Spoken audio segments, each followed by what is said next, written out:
Guys, மதுரையில் எங்கே சாப்பிட்லான்னு கேட்கும்போது நிறைய பேர் சொன்ன ஒரு காமனான பிளேஸ் வந்து குமார் மெஸ். ஸோ ஆம்பியன்ஸ் வந்து பீஸ்ஃபுல்லாகவும் நல்லா இருந்துச்சு. ஒரு நல்ல தலவாழை இலை போட்டு நம்மளை நல்லா கவனிச்சாங்க.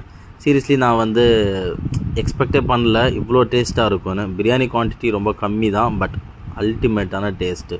அவங்களோட எல்லா சைட் டிஷ்ஷுமே வந்து வேறு லெவலில் இருந்துச்சுங்க. எதுவுமே குறை சொல்கிற மாதிரியே இல்லைங்க. என்னோடய பர்சனல் ஃபேவரட்டான நாட்டுக்கோழி தரமாக இருந்துச்சு. அதுக்கப்புறம் நான் அவ்வளோ மீன் குழம்பு சாப்பிட மாட்டேன், பட் இங்கே அயில மீன் குழம்பு நானே வந்து வாங்கி வாங்கி சாப்பிட்டேங்க. அவ்வளோ சூப்பராக இருந்துச்சு.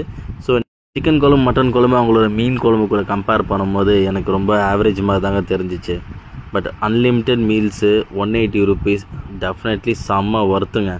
மீன் குழம்புக்கு அப்புறமா அவங்களோட ஃபேவரட்டான கிரேவி என்னன்னு கேட்டிங்கன்னா சாம்பாருங்க. சாம்பார் சூப்பராக இருந்துச்சு.